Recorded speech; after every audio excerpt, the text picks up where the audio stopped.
ভগবান পালঙ্কে শুয়ে আছেন, পাশে রুক্মিণী দেবী শুয়ে আছেন। রুক্মিণী দেবী বলছেন গোবিন্দকে, দেখছেন গোবিন্দ যখন এপাশ ফিরছে তখন বলছে রাধে, যখন ওপাশ ফিরছে তখনও বলছে রাধে, হা রাধে, হা রাধে। দিনের পর দিন শুনলে একদিন সহ্য হয়নি, জিজ্ঞাসা করছেন, হে প্রাণনাথ, আমি তোমার জন্য রান্না করি, আমি তোমার জন্য চন্দন ঘর্ষণ করি, আমি তোমাকে চন্দন মাখিয়েও দিই, আমি তোমার কেশ বিন্যাস করি, আমি তোমার সমস্ত যত্ন, তোমার সেবা আমি করি, আর রাত্রিবেলায় তুমি ঘুমের ঘোরে এপাশ ফিরলেও রাধে, ওপাশ ফিরলেও রাধে। তাহলে রাধা কে? রাধাও নারী আর আমিও নারী, তবে আমি কি না করতে পারি?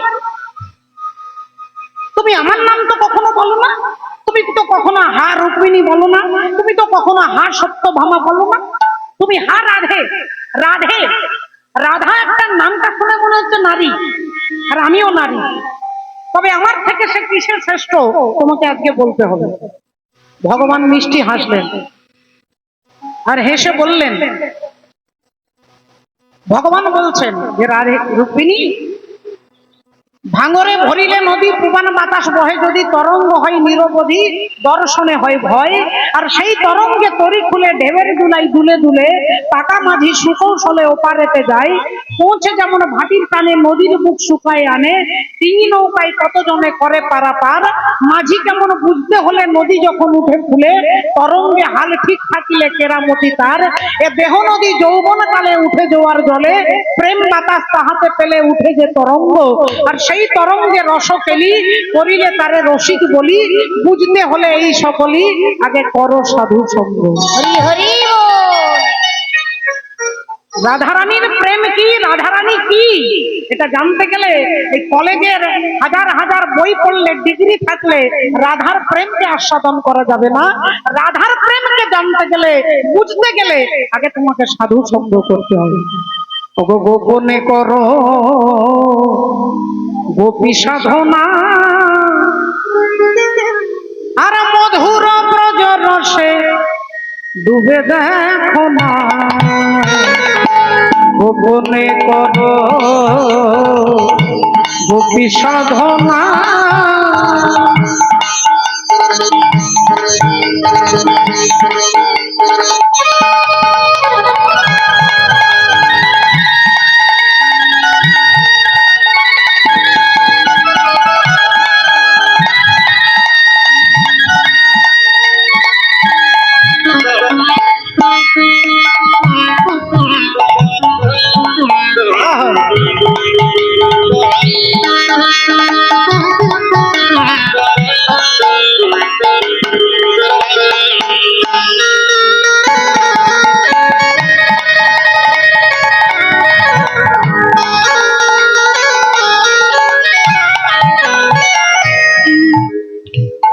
রাধারানীর প্রেম কি?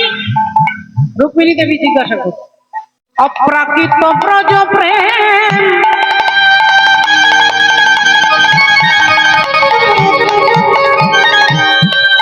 অপ্রাকৃত, প্রাকৃত জগতের নয়, স্কুল কলেজের ছেলে মেয়ের, রাস্তাঘাটের পার্কের প্রেম নয়, অপ্রাকৃত ব্রজ প্রেম।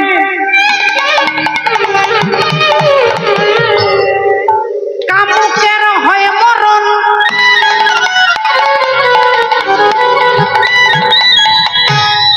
কামুক ব্যক্তির মরণ হবে। অপ্রাকৃত ব্রজ প্রেম, সেথা কামুকের হয় মরণ, আর নিত্য রসে খেলা করে ওগো জীব রসের মহাজগ, নিত্য রসে খেলা করে রসে, নিত্য রসে খেলা করে জীব রসের মহাজন। চাও যদি প্রেম ধন, তবে ধর রাধা শ্রীচরণ, চাও যদি প্রেম ধরে ধরো রাধার শ্রীচরণে, ওজা রাধা কৃপা বিনা কেহ আরে পাবে না, গোপনে করো গোপী সাধনা, গোপনে করো গোপী সাধনা, গোপনে করো গোপী সাধনা গোপীর সাধনা যদি না থাকে রাধার প্রেম বুঝতে পারবে না। বৃহস্পতির প্রিয় শিষ্য উদ্ধবজি, বিদগ্ধ পণ্ডিত, বিশাল পণ্ডিত উদ্ধবজি, তিনি দেখছেন ভগবান শ্রীকৃষ্ণ মাঝে মাঝে কাঁদছেন। জিজ্ঞাসা করলেন কাঁদছো কেন? বলে বৃন্দাবনে আমার মা, আমার বাবা, আমার সখা সখী কেমন আছে, আমি তো যেতে পারবো না। উদ্ধব তুমি যাও, গচ্ছদ্ধব ব্রজে সৌম্য, তুমি যাও বৃন্দাবনে গিয়ে জেনে এসো, দেখে এসো আমার সখা সখী, আমার ব্রজের অবস্থাটা কি। উদ্ধবজি বলে উঠলেন কৃষ্ণ কিছু মনে করো না, কাকার ছেলে তো জিজ্ঞাসা করছে কৃষ্ণ কিছু মনে করো না, আমাকে তুমি বৃন্দাবনে পাঠাচ্ছ, আমার ভাষা তারা বুঝবে, আমি এত বড় একটা পণ্ডিত, আমার ভাষা তারা বুঝবে আর তাদের ভাষা আমি বুঝতে পারবো। ভগবান বললেন চিন্তা নেই, তুমি যাও না, তুমি গেলে আমার কুশল তাদেরকে বলবে, তাদের কুশল এসে আমাকে বলবে। তাহলে ঠিক আছে, তুমি যখন বলছো যাচ্ছি, তবে 8 ঘন্টার বেশি থাকতে পারবো না। ঠিক আছে, তোমার যতক্ষণ ইচ্ছে তুমি থাকবে, তারপর চলে আসবে। উদ্ধবজি যাচ্ছে, ভেতরে একটা পাণ্ডিত্যের অহংকার, এই জড় জগতের শিক্ষার অহংকার, সেই অহংকারটাকে দমন করার জন্য, ব্রজের প্রেমটাকে জানানোর জন্য ভগবান তাকে পাঠাচ্ছে। উদ্ধবজির অনেক কিছু আছে, 100-র মধ্যে 99 আছে, শুধু 1 নাম্বার কম আছে। ওই 1 নাম্বার কমটা যাতে 100-তে 100 হয়, তার জন্য তাকে কৃপা করছেন। দেখুন তিনি যাচ্ছেন, যেই গেটের বাইরে বেরোবে, ভগবান হাতটা ধরেছে, দাঁড়াও উদ্ধব, তুমি অনেক দামি পোশাক পরেছো, কিন্তু সেই পোশাকটা পরে গেলে ব্রজের বৃন্দাবনের ভক্তরা তোমার দিকে তাকাবে না। কেন? আমি এত সুন্দর ড্রেস পরেছি, জুতো পরেছি, কাপড় পরেছি, আমাকে দেখবে না মানে? আমি তোমার মতো দেখতে, হুবহু তোমার মতো দেখতে, আমি আয়নার সামনে দাঁড়িয়ে দেখছি, এত ভালো লাগছে। বললেন তুমি যতই দামি কাপড় পরো, যে কাপড়টার সঙ্গে কৃষ্ণের সম্পর্ক নেই, সেই কাপড়টার দিকে বৃন্দাবনের ভক্তরা তাকাবে। হরি হরি বল। তাই আমার পোশাকই তোমাকে পরতে হবে। ভগবানের পোশাক পরিয়ে দিয়েছে, ভগবানের জুতো পরিয়ে দিয়েছে, সবকিছু অলংকার ভগবানের পরিয়ে দিয়েছে, তাহলে চেহারাটা ভগবানের মতো আর কাপড়টাও যদি ভগবানের পরে, তাহলে যে কোনো লোক দেখলেই বলবে কৃষ্ণ এসেছে। উদ্ধবজি রথে চেপে যাচ্ছে, এমন সময় প্রথমেই দাঁড়িয়ে গেলেন, দেখলেন জঙ্গলের মধ্যে গাছের উপরে শুক আর শাড়ি বসে আছে, চোখ বন্ধ করে বসে আছে। তা শুক তার শাড়িকে বলছে, শাড়ি ওই দেখ, মনে হচ্ছে আমাদের কৃষ্ণ আসছে, চোখ বন্ধ করেই কথা বলছে। শাড়ি বলছে না না না না, কৃষ্ণ নয়, কৃষ্ণ নয়, কৃষ্ণ নয়। উদ্ধবজি চমকে গেছে, আমাকে দেখলে যে কেউ বলবে হুবহু ডুপ্লিকেট, একবারে কৃষ্ণ। আর সামান্য দুটো পাখি, তাও আবার চোখ বন্ধ করে আছে, চোখ বন্ধ করে বলছে কৃষ্ণ নয়। তা কি ব্যাপারটা কি করে বুঝতে পারছে? একটু কৌতূহল হলো, একটু দাঁড়িয়ে গেলেন। শাড়ি বলছে আমাদের কৃষ্ণ নয়, সুখ বলছে কি করে বলছিস, নুপুরের শব্দটা শুনতে পাচ্ছিস না? চেনা চেনা মনে হচ্ছে না?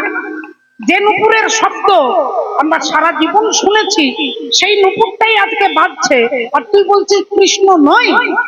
শাড়ি চোখ বন্ধ করে বলছে সুখ, যে চরণে নুপুর বাজে, নপুরে বাজে, যে চরণটাতে নুপুর বাজছে, ওই নুপুর গোবিন্দের নুপুর হয়, নপুরে হয়, নুপুরটা গোবিন্দের, কিন্তু যে চরণে বাজে সেই চরণটা গোবিন্দের চরণ নয়, চরণে নয়।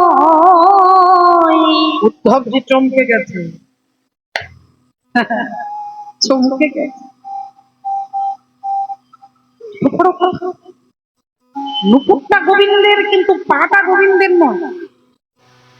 একটা সামান্য পাখি অনুভব করে বলছে। আরো কৌতূহল হলো, দাঁড়িয়ে গেলেন, আরেকটু কাছাকাছি এসেছে।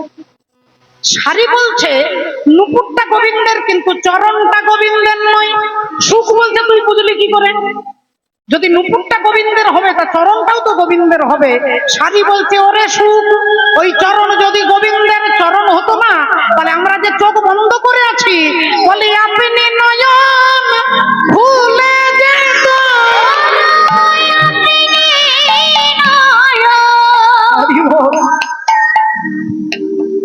ভুলে যেত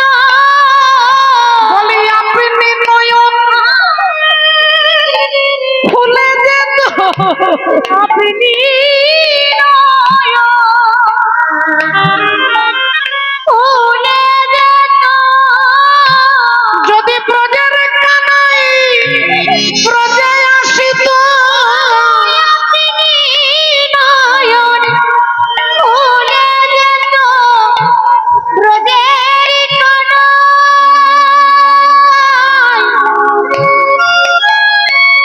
যদি ব্রজে আসিত আপনি নয়ন খুলে যেত আহা হরি বল। যদি ব্রজের কানাই ব্রজে আসতো না, আমরা যে চোখটা বন্ধ করে আছি এর নয়ন আপনা আপনি খুলে যেত। অজ্ঞানম তিমিরন্ধস্য জ্ঞানঞ্জেন শলাকয়া চক্ষুর্মিলিতং येन তস্मै শ্রী গুরবে। তাহলে নয়ন বন্ধ করে রাখতে পারতাম না, খুলে যেত। উদ্ধবজির ওখানেই হয়ে গেছে। তিনি ভেতরে এলেন, ব্রজের প্রেম ব্রজের ভালোবাসা ভাব দেখে এত বড় পণ্ডিত, সেই বিদগ্ধ পণ্ডিত উদ্ধবজি বলছেন, বন্দে নন্দ ব্রজ শ্রীনা পাদরেণু ভিঘ্নশ ইয়াসাং হরি কথোদ্গীতম পুনতি ভুবনত্রয়ম। वन्दे नन्दन व्रजशिला पादरणमोदीनता दासं हरिकथोगतितुं प्रणति भुवनत्रयम्। বৃন্দাবন वृन्दावन মাধুর मधुर मधुर বৃন্দাবন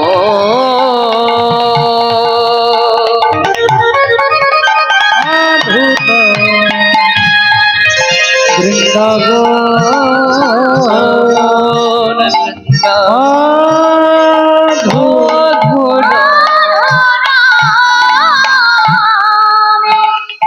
কত বড় কথা বলছেন,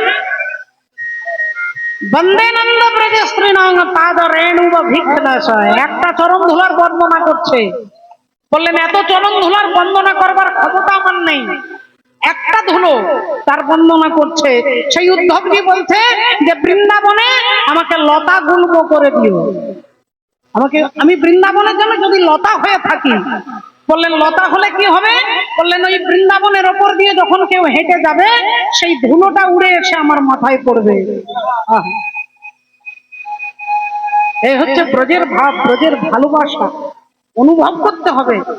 অনুভব এমনি এমনি করব বললে হবে না, যতক্ষণ সাধু গুরু ভক্তের করুণা না হয়ে যাবে,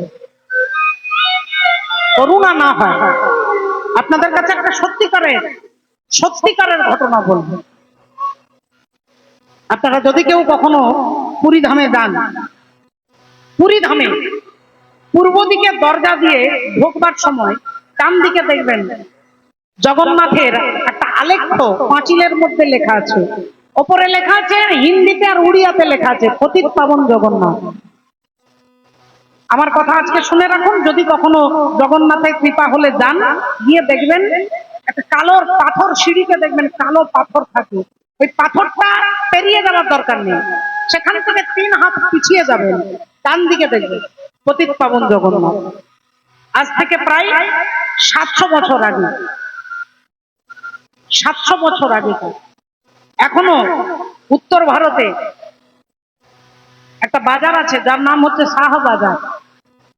ওখানে একজন মুসলমান থাকতেন, তার নাম হচ্ছে সদন সাহা।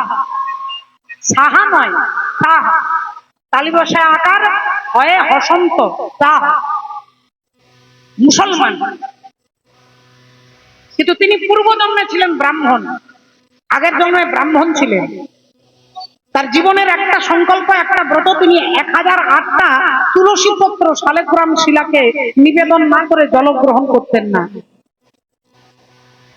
একদিন তিনি ঘটনাচক্রে ভগবত ভজন সেবা পুজো করে আর পাড়ার একটা গাছের তলায় বসে তিনি নামের মালাটা নিয়ে নাম জপ করছেন।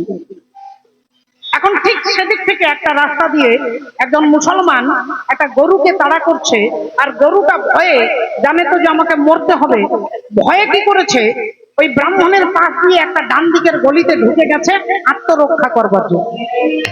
মুসলমান ছুটতে ছুটতে এসে এই ব্রাহ্মণকে জিজ্ঞাসা করছে, এই যে আমার আগে দিকে একটা গরু ছুটছিল, কোন দিকে গেছে বলুন তো দাদা, কোন দিকে গেছে? তিনি নামের মালা নিয়ে নাম জপ করছে, তিনি তো কথা বলতে পারবে না, নামের মালা নিয়ে জপ করলে কথা বলা যাবে না। আর উনি জিজ্ঞাসা করছে, আমি কিছু যদি না বলি সেটাও ভালো নয়। তিনি হাত দিয়ে দেখিয়ে দিচ্ছে, এই দিকে, এই দিকে গেছে, এই ডান দিকে গেছে, বা হাতটা উঠিয়ে দেখাচ্ছে এই দিকে গেছে। মুসলমান গিয়ে গরুটাকে ধরে নিয়ে এসে হরিবোল করে দিল। ব্রাহ্মণ তো কয়েক বছর পরে তিনি দেহ ডাকলেন, মারা গেলেন। জন্ম হলো মুসলমান ঘরে, নাম হলো সদন সাহা। কিন্তু পূর্বজন্মের স্বীকৃতি সংস্কারটা তো ভেতরে আছে। মুসলমানের ঘরে জন্ম নিয়েছে, কিন্তু হরিনাম শুনতে ভালো লাগে, ভগবানের কথা শুনতে ভালো লাগে, কিন্তু ভগবানের কথা বলা যাবে না। তিনি বিধর্মী, সেখানে তো হরি হরি বলা যাবে না। ভেতরে ভেতরে হরিনাম শোনে, দূর থেকে কানে হরিনাম শুনলে তিনি সব ভুলে যায়। তাদের খানদানি একটা মাংসের দোকান আছে, সেই দোকানে বাপ ঠাকুর দাদা সবাই বসে, একে কখনো বসাতে পারে না, কিন্তু সময়ের সুযোগে অসুবিধেই তাকে দোকানে বসতে হয়। এখন যে দোকানে বসে তিনি বিক্রি করে, মাংসের দোকান মাংস বিক্রি করে, একটা দাড়ি পাল্লায় একটা কালো রঙের পাথর, ওই পাথরটাকে দেখবার জন্য লাইন দিয়ে সবাই আসতো মাঝে মাঝে। ওই পাথরটাই নাকি কখনো 500 হয়ে যায়, ওই পাথরটাই 1 কিলো হয়ে যায়, ওই পাথরটাই একটাই পাথর কখনো 250 হয়ে যাবে, কখনো 500 হবে, যে যেমন চাইবে পাথরটা সেই ওজনের হয়ে যাবে। সবাই জাদুই পাথর বলবার জন্য, জাদুকরের পাথর দেখবার জন্য সবাই মাঝে মাঝে আসতেন। একদিন ওই দোকানে সদন সাহ বসে আছে, আর পাশ দিয়ে এরকম একজন বৈষ্ণব ঠাকুর যাচ্ছেন। তিনি যেই পাথরটা চোখে পড়তেই ছুটে এসেছে, ছি ছি ছি ছি, মহাপাপ, মহাপাপী তুমি, আমাদের শালগ্রাম শিলা দিয়ে তুমি তুমি মাংস ওজন করছো, বুকে খুব লেগেছে, তুমি নরকে যাবে, তুমি মহাপাপী হবে। সদন সাহ তিনি বলে উঠলেন, দেখুন আমাদের ধর্মে ওই পাথরটাকে কি বলে আমরা জানি, কিন্তু আপনারা কি বলেন আমার তো জানা নেই। আপনি যখন বলছেন আপনাদের ঠাকুর নিয়ে যান, নিয়ে যান। বৈষ্ণব ঠাকুর কানতে কানতে ভগবানকে এনে পঞ্চগব্য পঞ্চামৃত দিয়ে গঙ্গায় স্নান করে, নিজে স্নান করে, সেই শালগ্রাম শিলাকে এনে সুন্দর করে তুলসীর অগুরু চন্দন মাখিয়ে তুলসী পত্র দিয়ে নিবেদন করে 56 ভোগ যেমন পারে সেবা দেয়। 2 মাস পেরিয়ে গেছে, রাত্রিবেলায় বৈষ্ণব ঠাকুর ঘুমিয়েছেন, স্বপ্নের মধ্যে ভগবান বলছেন, অধিকারী বৈষ্ণব ঠাকুর। স্বপ্নের মধ্যে ভগবানকে দেখা এটাও হচ্ছে, যদি আপনার ভাগ্য না থাকে দেখতে পারবেন। আজকের আমাদের শিক্ষা বলছে আপনি যেটা সারাদিন ভাববেন সেটাই দেখবেন। এমন সময় এমনও স্বপ্ন দেখবেন যেটা কোনোদিন আপনি ভাবেননি। ভগবানের স্বপ্ন দেখাও, তার মানেটাই হচ্ছে ভগবান কোথাও না কোথাও আপনাকে কৃপা করেছে। স্বপ্নের মধ্যে বৈষ্ণব ঠাকুর ভগবানকে দেখছেন, ভগবান বলছেন, বৈষ্ণব আজ 2 মাস ধরে তুমি আমাকে সেবা করছো, খুব ভালো, তোমার সেবার মধ্যে কোথাও ত্রুটি নেই, কিন্তু বৈষ্ণব আমাকে তুমি সদন সাহের কাছে দিয়ে এসো। চমকে গেছেন বৈষ্ণব, সদন সাহের কাছে? হ্যাঁ গো বৈষ্ণব, আমি যে তাকে ভালোবেসে ফেলেছি। ভালোবেসে ফেলেছ? সে তোমাকে দাড়ি পাল্লায় রাখে, আমি তোমাকে ঝুলন দোলনায় বসাই, সে সারাদিন ওজনের কথা বলে, আমি তোমাকে মন্ত্র শোনাই, কত পদাবলী শোনাই, কত ভালো ভালো মন্ত্র তোমাকে শোনায়, গান শোনায়। ও তোমাকে সাধারণ জল দিয়ে, কখনো তোমার গায়ে জলটা পড়ে, আমি তোমাকে গঙ্গার জল দিয়ে প্রতিদিন সেবা করি। তবু তুমি সদন সাহেবকে ভালোবেসে। ভগবান কি বলছে দেখুন, বৈষ্ণব ও যখন আমাকে দাড়ি পাল্লাই রাখে, দাড়ি পাল্লাটা যখন নড়ে, তখন আমি দুলি, তখন মনে হয় যেন ঝুলন দোলনায় ঝুলে আছে। তুমি তো জানো না বৈষ্ণব, ও যখন হরিনাম বলে চুপি চুপি লুকিয়ে লুকিয়ে কাঁদে, ও যখন চুপি চুপি গুনগুন করে আমাকে গান শোনায়, মনে হচ্ছে শত সান্দ্র কণ্ঠে কেউ যেন আমাকে বেদ পাঠ করে শোনাচ্ছে। হরি হরি ওর চোখের জল যখন আমার গায়ে পড়ে, মনে হয় শত সহস্র ধারার গঙ্গার জল দিয়ে কেউ যেন আমাকে স্নান করায়। আমি তাকে ভালোবেসে ফেলেছি, তুমি আমাকে দিয়ে এসো, আমি তোমাকে অন্তিম কালে পার করে দেব, কথা দিচ্ছি। বৈষ্ণব ঠাকুর কানতে কানতে ভোরবেলায় গেছে সদন সাহেব কাছে, ভাই আমার প্রভু তোমাকে ভালোবেসে ফেলেছে, আর যেখানে ভালোবাসা সেখানে কোনো দোষ গুণ বিচার করে না, তোমাকে ভালোবেসে ফেলেছে, এই নাও ভাই। সদন শাহ দেখলেন এখনো সবাই ঘুম থেকে ওঠেনি, এখনো সবাই জেগে জেগে যায়নি। তাড়াতাড়ি শালগ্রাম শিলাকে পাগড়ির মধ্যে, মাথার পাগড়ির ভেতরে ঢুকিয়ে লুকিয়ে দিয়েছে, যদি কেউ দেখতে পায় তাহলে মারপিট শুরু হবে। পাগড়ির ভেতরে ঢুকিয়ে দিয়ে ভাবছে এই মুহূর্তে আমি সংসার ছেড়ে চলে যাব। সংসার পরিত্যাগ করে তিনি চলেছেন। হাঁটতে হাঁটতে চলতে চলতে ভগবান শালগ্রাম শিলাকে মাঝে মাঝে সুন্দর করে স্নান করিয়ে তাকে নাম শোনায়, আর নাম শুনিয়ে আবার পাগড়ির ভেতরে ঢুকিয়ে দিয়ে আবার হাঁটতে হাঁটতে যাচ্ছে কোথায়? জগন্নাথ ধাম যাচ্ছে। জগন্নাথ ধামে যাচ্ছেন মনের আনন্দে। নীলাচল ধাম যাইমু পারুনি, এইটি করুচি দণ্ডবত। হে জগন্নাথ, হে জগন্নাথ, হে জগন্নাথ, হে জগন্নাথ।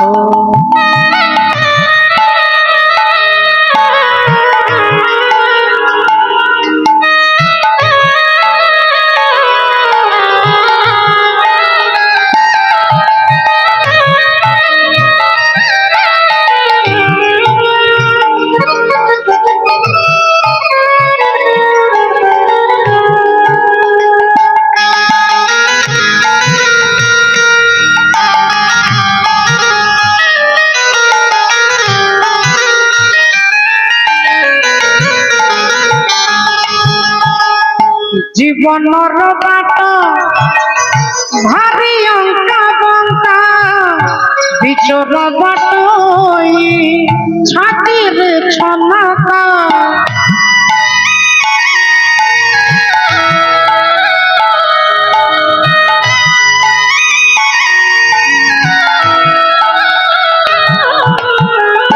জীবনর বাট ভারী অঙ্কা বঙ্কা, বিচরা বাট ছাতির ছনাকা। এইটি থাইমু যাচুচি নড়িয়া, বঢ়েই নিও হে তুম হাত।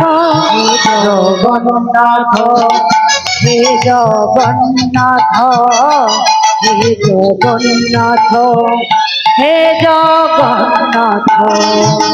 হে নীলাচল ধাম যাইমু পারুনি, এইটি করুচি দণ্ডবত। জগন্নাথ, হে জগন্নাথ, হে জগন্নাথ, হে জগন্নাথ, হে জগন্নাথ, হে জগন্নাথ, হে জগন্নাথ, হে জগন্নাথ। হাঁটতে হাঁটতে যাচ্ছে আজ থেকে 700 বছর আগে বাবা। তখন এরকম এত সিকিউরিটি গার্ড, এত দরজা, এত জানালা, এত কিছু ছিল না। যে গ্রামের ওপর দিয়ে তীর্থযাত্রী যদি যেত, কোনো অসুবিধে হলে গ্রামের লোকের বাড়িতে এসে যদি বলতো আমি তীর্থে যাচ্ছিলাম, একটা রাত্রি আপনার বাড়িতে থাকবো, সঙ্গে সঙ্গে দরজা খুলে দিত, সঙ্গে সঙ্গে তার যত ব্যবস্থা তার আনন্দে করতেন। এখন যত আধুনিকতা বেশি তত বিপদ বেশি।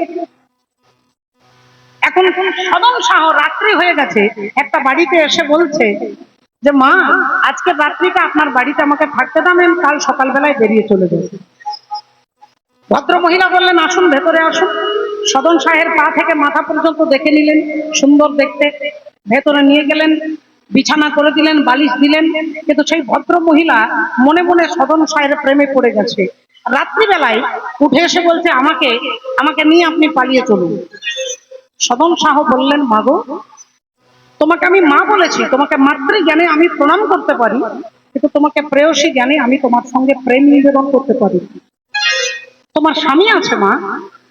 এই কথাটা বলেছেন ভদ্র মহিলা, ভাবলেন তাহলে স্বামী আমার পথের কাঁটা। অসুস্থ স্বামী, গলা টিপে তাকে হত্যা করে টাকা পয়সা গয়না কাটি একটা থলির মধ্যে নিয়ে বলছে এবার আমাকে নিয়ে পালান, আমি স্বামীকে মেরে ফেলেছি, যত টাকা পয়সা নিয়ে নিয়েছি, আমাকে নিয়ে চলুন।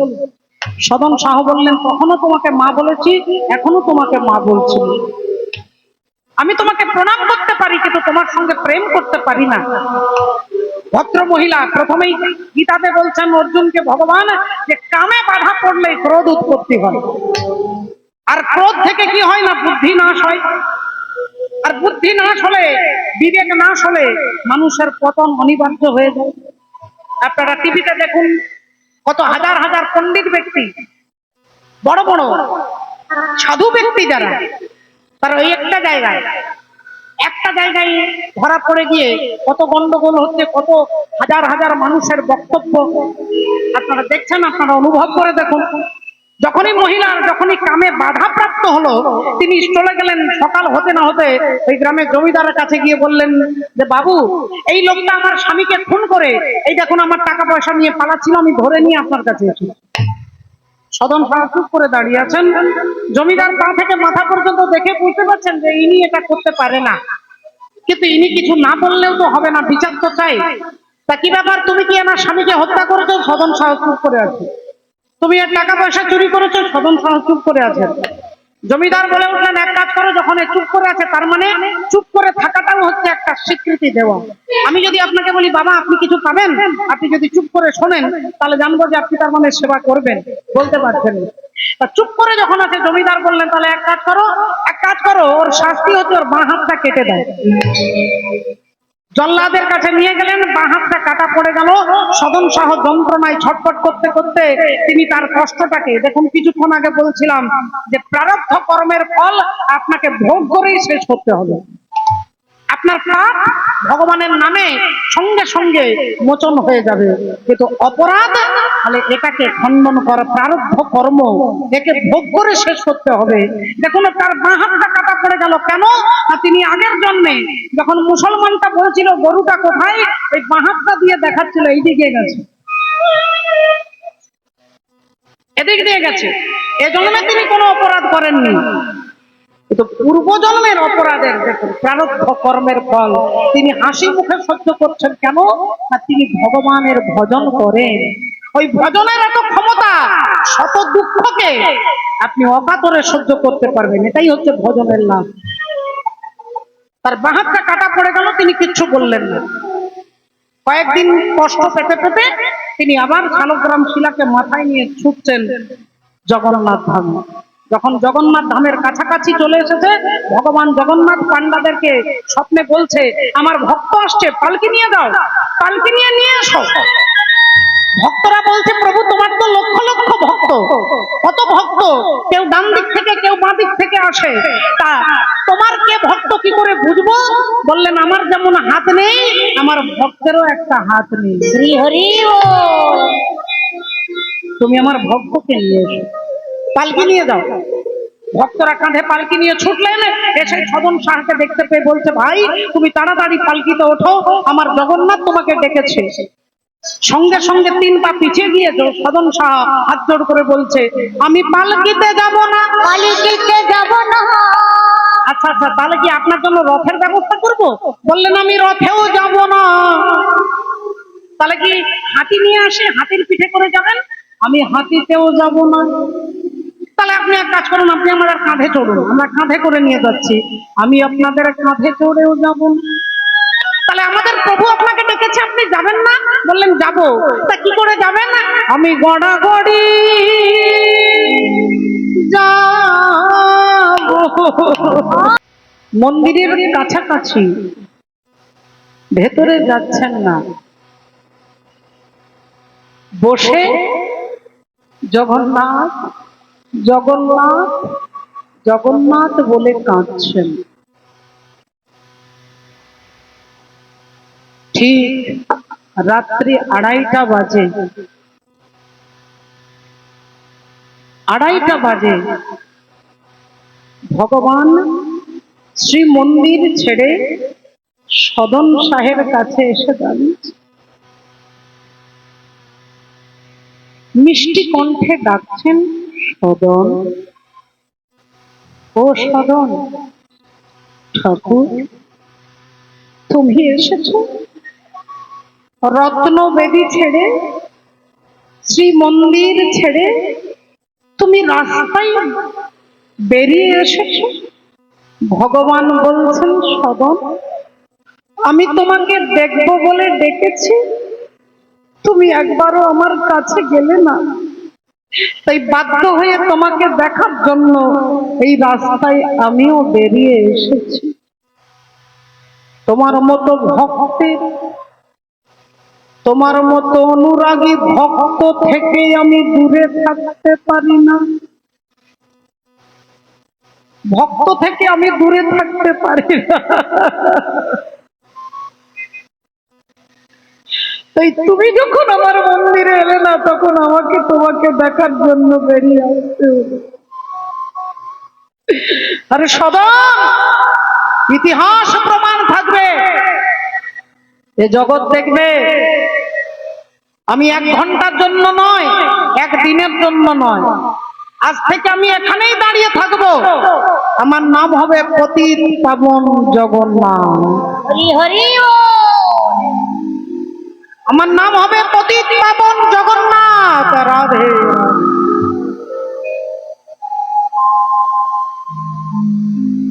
যদি কেউ মন্দিরে ঢুকতে না পারে, বিভিন্ন কারণ হতে পারে। বাড়িতে কেউ মারা গেলে বিভিন্ন অসুচি অবস্থায় মন্দিরে অনেকে যেতে পারেন না, ফলে তার জন্য আমি এখানে দাঁড়িয়ে থাকলাম। ওই মন্দিরের ভেতরে জগন্নাথকে দর্শন করা আর এইখানে পতিত পাবন জগন্নাথকে দর্শন করা একই। বললেন এখানে আরেকটা মর্যাদা, আরেকটু গুরুত্ব বেশি। কি বলে, আমি পতিত পাবন জগন্নাথ হয়ে দাঁড়ালাম। যদি কেউ মনে করে আমি পতিত জীব, আমার কাছে এসে দাঁড়ালে সে তো ভক্তি রসে পূর্ণ হবে।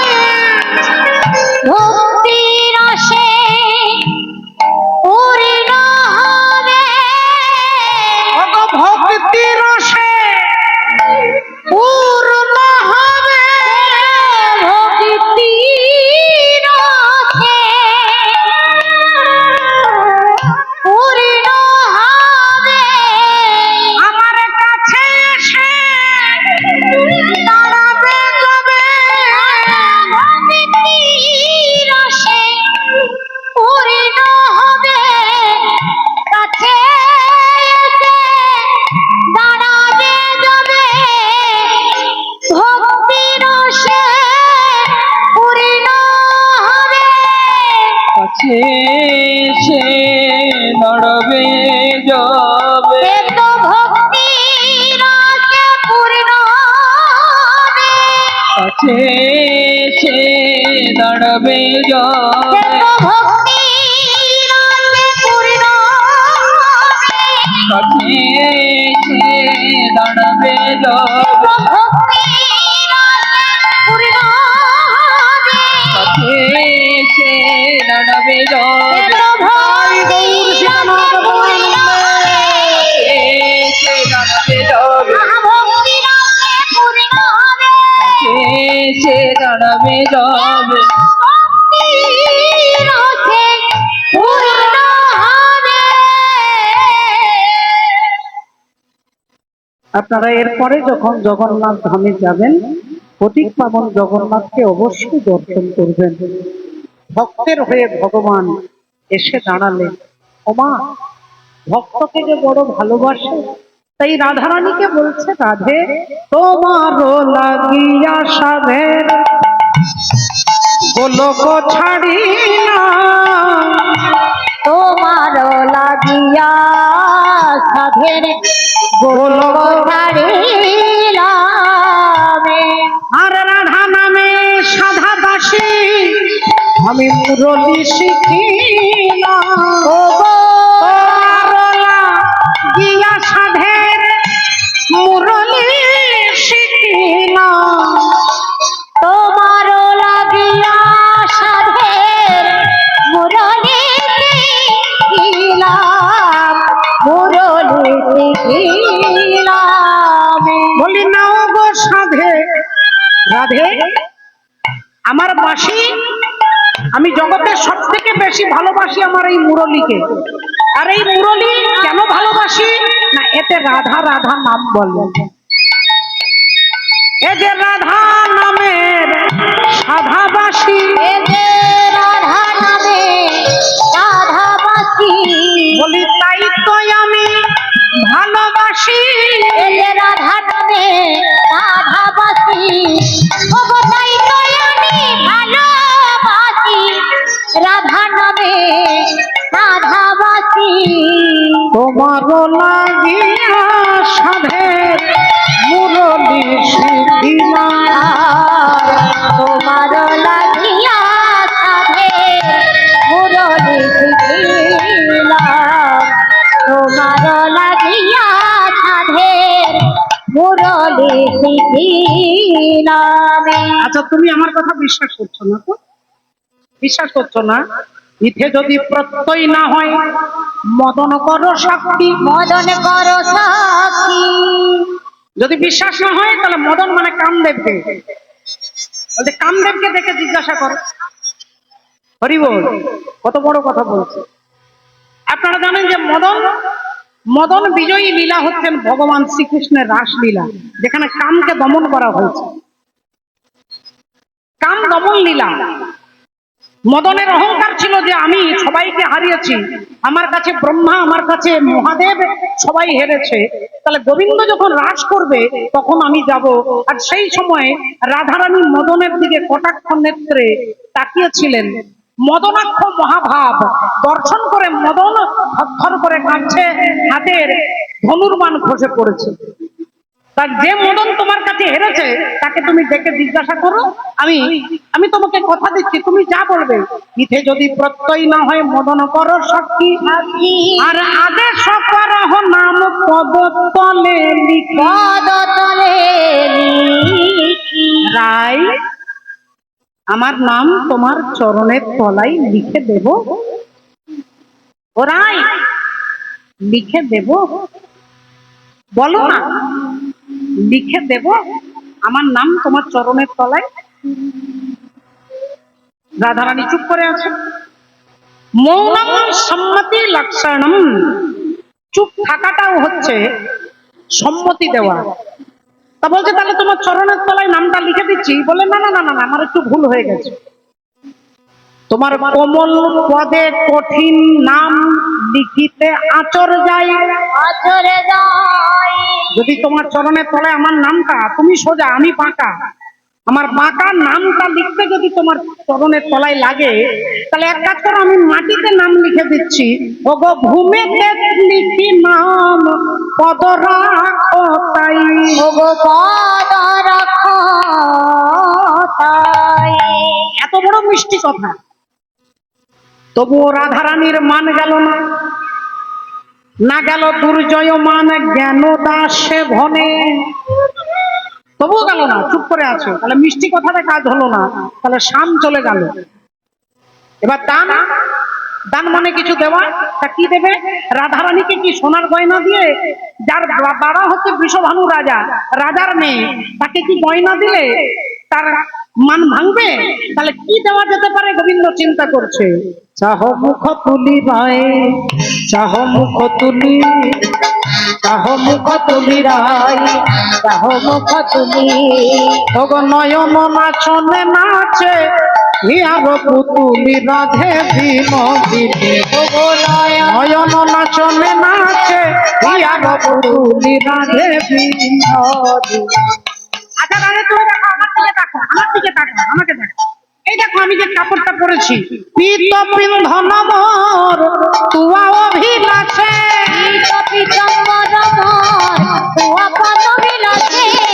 ওগো পিত পিন্ধন মোর তুয়া অভিলাষে, আর পরানো চমকে যদি ছোড় নিঃশ্বাসে রাধে বিনোদিনী, চাহ মুখ তুমি রাই, চাহ মুখ তুমি, চাহ মুখ তুমি রাই, চাহ মুখ তুমি। এবার দেখুন বাবা ঠাকুর, আপনি আমাকে 5 টাকা দেন, তাই 500 টাকা দেন।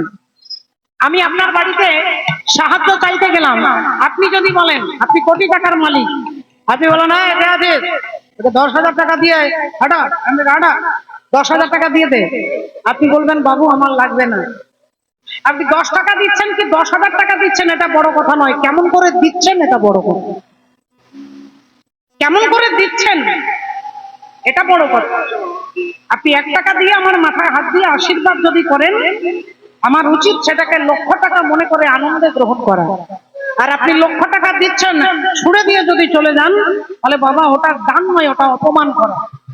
তা গোবিন্দ কি বলছে, লেহ লেহ লেহ রাই পরে মুরলি, হলে হলে হরাই, হরে রমুরলি, হলে হলে হরাই, হরে রমুরলি।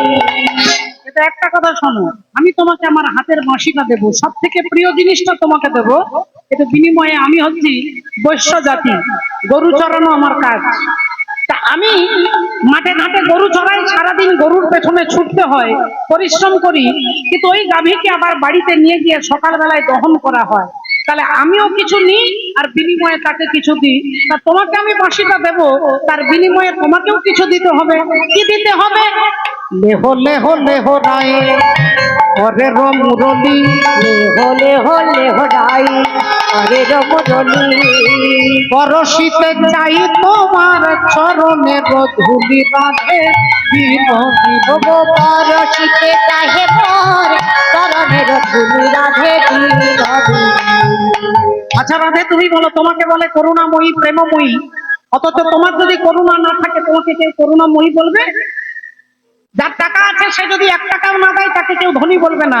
তাই গোবিন্দ বলছে, এত ধনে ধনী যে সে কেন কৃপা, এত ধনের ধনী যে সে কনে কৃপণ, ও রাধে গো।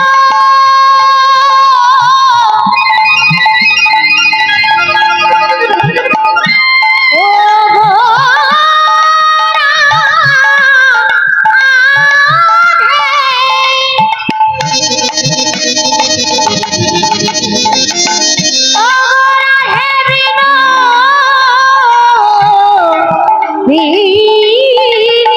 ও গো বিনোদিনী, বিনোদিনী।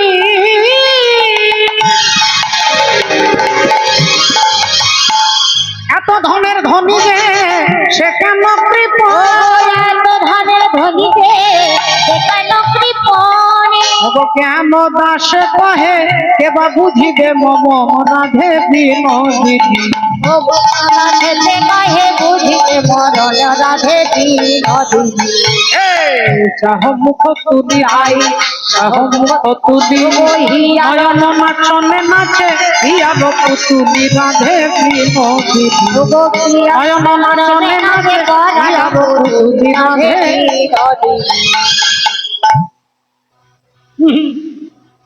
কাজ হলো না, গানও হলো না, তাহলে এবার কি করা যায়? ভক্তিমতী মায়েরা, ভগবান সব থেকে প্রিয় প্রিয় জিনিসটা দেবো বলেছিল, তাতেও রাজি হলো না, তাকাচ্ছে না। তাহলে 3 নাম্বার পথ অবলম্বন করতে হবে, সাম দান, এবার ক্রিয়া, কিছু কাজ করে দেখানো। অনেক সময় দেখবেন রাগারাগি হয়েছে, কিন্তু এমন একটা ভালো কাজ করলো যে স্ত্রীর রাগ একবারে গলে জল হয়ে গেল। কি ভালো কাজ করে দেখানো যায়, কি ভালো কাজ করা যেতে পারে গোবিন্দ চিন্তা করছে, কি করা যায়, কি করলে রাধারানীর মান ভঙ্গ হবে। ভগবান মনে মনে চিন্তা করছে, তোরা দেখবি যদি আয়, তোরা দেখবি যদি আয়, দেখবি যদি আয়, আয় দেখবি যদি আয়। আমাদের মান চণ্ডী রাধারানী মান করেছে, তাহলে আমি চণ্ডী পূজা করে এমন এমন মন্ত্র বলবো যে রাধারানীর মাথা একবারে ঘুরে যাবে। আমাকে সারা জীবন মাঠে ঘাটে গরু চড়াতে দেখেছে, হার হাট হার হাট এটাই শুনেছে, কিন্তু আমি যে মন্ত্র বলবো এটা শুনলে যদি অবাক হয়ে যায়, যদি রাগটা ভেঙে যায়, তাই বলছে দেখবি যদি আয়, তোরা দেখবি যদি আয়, তোরা দেখবি যদি আয়, আয় আয়। মানচণ্ডীর পূজা হবে, দেখবি কি করাই, মানচণ্ডীর পূজা হবে, শ্যামসী করাই, তোরা দেখবি যদি আয়, তোরা দেখবি যদি আয়, আয় আয় দেখবি যদি আয়। এবার বড় বড় মন্ত্র বলছে, চণ্ডী পাঠ করছে, ললিতা গালে হাত দিয়ে ভাবছে, গালে হাত দিয়ে চিন্তা করছে, বিশাখা ভাবছে, ওরে বাবা, যাকে সারা জীবন গরু চড়াতে দেখেছি সেই রাখাল ছেলে এত বড় বড় মন্ত্র বলছে, অবাক হয়ে যাচ্ছে। আর ভেতরে রাধারানীকে যে ইমপ্রেস করবার জন্য গোবিন্দ এত কায়দা করছে, রাধারানী শুধু সখীদেরকে ওকে বলে দে, ইশারা করছে, ওকে বলে দে যে এখানে পাণ্ডিত্য ফলানোর জায়গা নাই, যদি পাণ্ডিত্য ফলাতে হয় এখান থেকে বেরিয়ে গিয়ে পাণ্ডিত্য ফেলে। ভগবান দেখলেন এটাও কাজ হলো না, 3 নম্বর ফেলিওর, একবারে ফেল হয়ে গেছে। তাহলে 4 নম্বর হচ্ছে ক্রিয়া হলো না, এবার ভেদ। ভেদ মানে তোমার সঙ্গে আমার পার্থক্য। এবার গোবিন্দ বলছে, শোনো রাধে, এই বৃন্দাবনে সবাই রাধে রাধে রাধে রাধে রাধে কেন করে জানো? আমার জন্য। তোমাকে কেউ পুষতই না। তুমি যদি কংসের সহধর্মিণী হতে, কেউ রাধা রাধা বলতো না। তুমি যদি পুতনার সঙ্গে থাকতে, তোমাকে কেউ রাধা রাধা বলতো না। কিন্তু তুমি আমার সঙ্গে থাকো বলে তোমার এত গুরুত্ব, আমি তোমাকে ভালোবাসি বলে এত গুরুত্ব। অনেক সময় বাবাদের দেখবেন ঘরে ঝগড়া হয়, এখনকার দিনে আর চলবে না বাবা, এখন এসব কথা চলবে না। এখন বললেই সোজা একবারে কোর্টে গিয়ে ডিভোর্স। এখন সবকিছু বেড়ে গেছে। দেখুন, স্ত্রীর জন্মদিন আপনাকে মনে রাখতে হবে। আপনি হরিনাম ভুলে গেলে দুঃখ নেই, কিন্তু স্ত্রীর বার্থডে আপনাকে মনে রাখতে হবে। হরি বল, একটা কাপড় দিতে হবে, যে দিতে হবে, আপনাকে বলতে উইশ করতে হবে। তারপর ছেলের জন্মদিন আছে, তারপরে আপনার বিবাহ বার্ষিকী আছে। এত কিছু আপনাকে মনে রাখতে হবে, এত গিফট, এত কিছু দিচ্ছেন, কিন্তু তথাপিও দেখুন হরি বল কোর্টে ডিভোর্স শুরু বেড়েই যাচ্ছে। তাহলে এত কিছু আনন্দ, এত দিন মনে রাখতে হচ্ছে, তথাপিও অশান্তি বেড়ে যাচ্ছে। আর আগেকার দিনে বাবা মার মধ্যে ঝগড়া হলে বলতো, আরে রাগা রাগা রাগা, তোমার বাবাকে আমি দয়া করে তোমাকে উদ্ধার করেছি বলে তুমি এই ঘরে এসেছো। হ্যাঁ, তোমার বাবার 14 পুরুষের ভাগ্য ভালো যে আমার মতো জামাই পেয়েছে। আগেকার দিনে বাবারা বলতেন, মনে পড়ে যাচ্ছে আপনাদের। হ্যাঁ, কিন্তু এখন এসব বললে হবে না, সঙ্গে সঙ্গে ডিভোর্স সোজা। তাহলে এত কিছু বাড়লেও ভালোবাসাটা বাড়েনি বাবা। রাধারানীকে বলছে, এই বৃন্দাবনে সবাই রাধা রাধা বলে আমার জন্য, আমি তোমাকে ভালোবাসি বলে সারা জগৎ তোমাকে গুরুত্ব দেয়। এত কিছু বলছে, ভেদ করছে যে আমি পূজ্য, তুমি ত্যায্য। আমি পূজ্য, আমাকে সবাই সবাই জানে যে আমি কে। মিন কুরুম বরাহ আদি নৃসিংহ বামন অবতারে, মিন কুরুম বরাহ আদি নৃসিংহ বামন অবতারে, ওই না জানে বৃন্দাবনে তোহে কহিয়ারো বারো, ওই না জানে বৃন্দাবনে তোহে কহিয়ারো বারো, ওই না জানে বৃন্দাবনে তোহে কহিয়ারো বারো, কই না জানে বৃন্দাবনে তোহে কহিয়ারো বারো। কি বলছে? সত্যযুগে 5 বার এসেছিলাম মীন রূপে। আমি মীন রূপে এসেছিলাম পৃথিবীকে উদ্ধার করবার জন্য। কুর্ম কচ্ছপ রূপ ধারণ করেছি, সমুদ্র মন্থনের সময়। তুমি জানো না, আর 5টা লোককে জিজ্ঞাসা করো, বলবে। বরাহ রূপ ধারণ করে এই পৃথিবীকে উদ্ধার করেছিলাম, হিরণ্যাক্ষকে বধ করেছিলাম, ঘটি স্তম্ভের ভেতর থেকে প্রহ্লাদের মর্যাদা রক্ষা করবার জন্য, হিরণ্যকশিপুরকে বধ করবার জন্য আমি এসেছিলাম নৃসিংহ হয়ে। তাহলে তুমি আমার কথা, আমি কে তুমি সামান্য মনে করো না। পরশুরাম অবতারে ক্ষত্রিয় নিধন করি, পরশুরাম অবতারে ক্ষত্রিয় নিধন করি। এবারে রাবণকে বধ করবার লাগি, রামচন্দ্র রূপ ধরি, ওগো রাবণকে বধ করবার লাগি, রামচন্দ্র রূপ ধরি। ক্ষত্রিয়কে বধ করবার জন্য 21 বার ক্ষত্রিয় নিধন করেছি পরশুরাম অবতারে। রাবণকে বধ করেছি। রাবণ ছিল ব্রাহ্মণ, পুলস্ত ঋষির নাতি, ব্রাহ্মণ বাড়ির ছেলে। ব্রাহ্মণ হলেও আমার কাছে ক্ষমা নেই। আমি ব্রাহ্মণকে বধ করেছি, সেটা হচ্ছে রাবণ, বিশ্বস্যবা মুনির পুত্র, বেদজ্ঞ ব্রাহ্মণ। অহংকার ছিল বলে আমি তাকে বিনাশ করেছি। আমি ক্ষত্রিয় যদি অহংকার করে যে আমরা বিরাট ব্যাপার, তাহলে পরশুরাম অবতারে 21 বার ক্ষত্রিয় নিধন করি। তুমি আমাকে বুঝতে পারছো না? হরি বল, রাধে রাধে। রাধারানী বললেন, তোমার যখন এত বড় প্রতাপ, তা তুমি এখানে দাঁড়িয়ে আছো কেন? যে তোমাকে পুজো করবে তুমি তার কাছে যাও। এ তো মহা মুশকিল। গোবিন্দ দেখলেন এটাও হলো না, এটাও ফেল। তাহলে এবার বাকি পদ্ধতিটা কি আছে? 1 নাম্বার হরি বল পদ্ধতি এবার হচ্ছে নতি। নতি মানে মাথাটা নত করা। মাথা নত অনেক সময় স্বামী স্ত্রীর মধ্যে ঝগড়া হচ্ছে, খুব ঝগড়া, তুমুল ঝগড়া। স্বামী যদি হঠাৎ করে বইয়ের কাছে গিয়ে তার পা দুটো ধরে বলে, ওগো তুমি আমাকে ক্ষমা করো, তোমার সঙ্গে আমি চিৎকার করে পাচ্ছি না। দেখবেন স্ত্রী বলবে, আরে আরে করছো কি, করছো কি, করছো কি। দেখবেন মান অনেক সময় চলে যায়। তা গোবিন্দ কি করছে? গোবিন্দ রাধারানীর কাছে গিয়ে হাত জোড় করে বলছেন।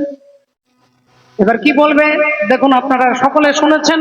বাদাসি যদি কিঞ্চিদপি দন্তরুচি কৌমুদি, বাদসি যদি কিঞ্চিদপি দন্তরুচি কৌমুদি, হরতি দর তিমিরমতি ঘোরং জয় রাধে, হরতি ধর তিমিরমতি ঘোর, ওগো রাধে।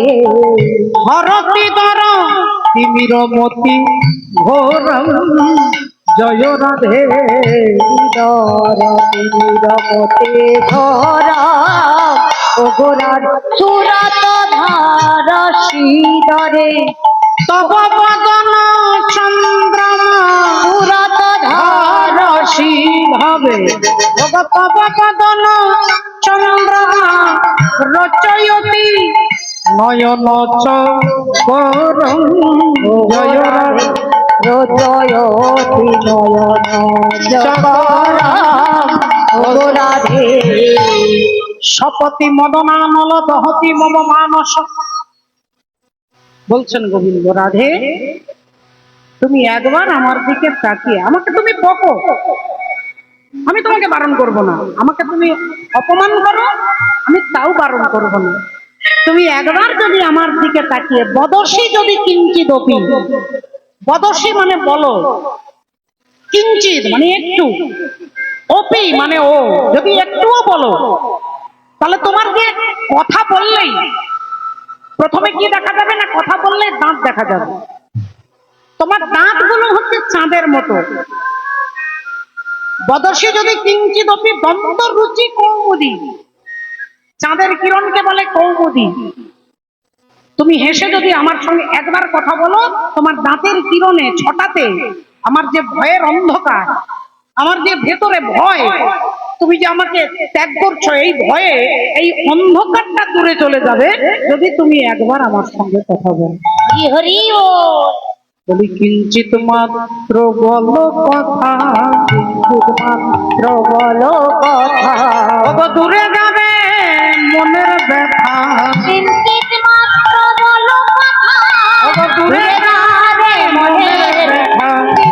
মাত্র বলো কথা, দূরে যাবে মনের ব্যথা, নিশ্চিত মাত্র বলো কথা। শ্রী গুরু নিতাই গৌর সীতানাথ প্রেমানন্দে। হরি হরি। अरे वृंदावन जाऊंगी सखी, वृंदावन जाऊंगी। মায়েরা তালে তালে একটু তালি দিতে হবে না। হ্যাঁ, আজকে একাদশী, অধিক মাসের একাদশী, গোটা বছরের একাদশীর থেকে আজকে সব থেকে গুরুত্ব। অধিক মাসের একাদশী, একাদশী মহাত্মে বলতেন যে আজকের দিনে একাদশী যিনি ব্রত পালন করেছেন তিনি মহাভাগ্যবান, মহাভাগ্যবান। আজকের এই একটা দিনে যদি আপনি হরিনাম করতে পারেন, সারা বছরে আপনি যত অজান্তে ভুল করেছেন ভগবান তা সব ক্ষমা করে দেবে। हरि बोल। ओ मेरे उठे बिरह की पीर सखी, वृंदावन जाऊंगी। ओ मेरे उठे, ओ मेरे उठे, ओ मेरे उठे विरह की पीर सखी, वृंदावन जाऊंगी। ओ मेरे उठे विरह की पीर सखी, वृंदावन जाऊंगी। वृंदावन जाऊंगी सखी, वृंदावन जाऊंगी। वृंदावन जाऊंगी सखी, वृंदावन जाऊंगी। ओ मेरे उठे, ओ मेरे उठे विरह की पीर सखी, वृंदावन जाऊंगी। ओ मेरे उठे विरह की पीर सखी, वृंदावन जाऊंगी।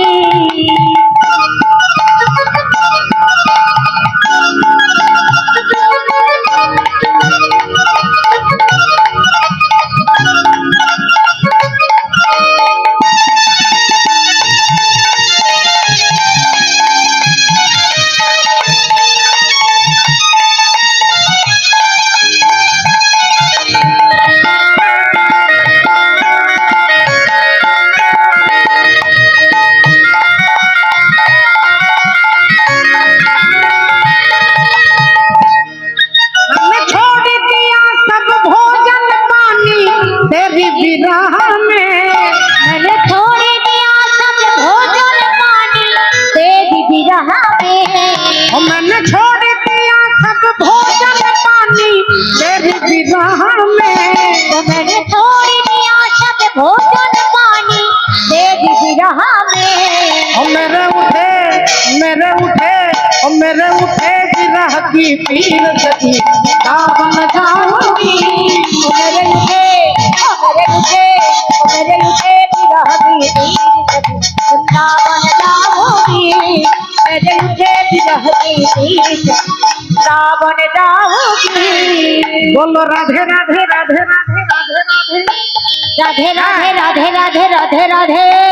वृंदावन में, राधे राधे, गोवर्धन में, राधे राधे, अरमान गली में, राधे राधे, राम गली में, राधे राधे, ऐसी घट में, राधे राधे, पंजीवन में, राधे राधे, और जावट तट में, राधे राधे, और श्यामा प्यारी, राधे राधे, और राज दुलारी, राधे राधे, हमारी प्यारी, राधे राधे, और सबकी प्यारी, राधे राधे, और न्यारी न्यारी, राधे राधे, और राधे राधे, राधे राधे, और तरस दिखा दे, राधे राधे, तरस दिखा दे, राधे राधे, राधे राधे राधे बरसाने वाली राधे। राधे राधे राधे राधे राधे राधे बरसाने वाली राधे।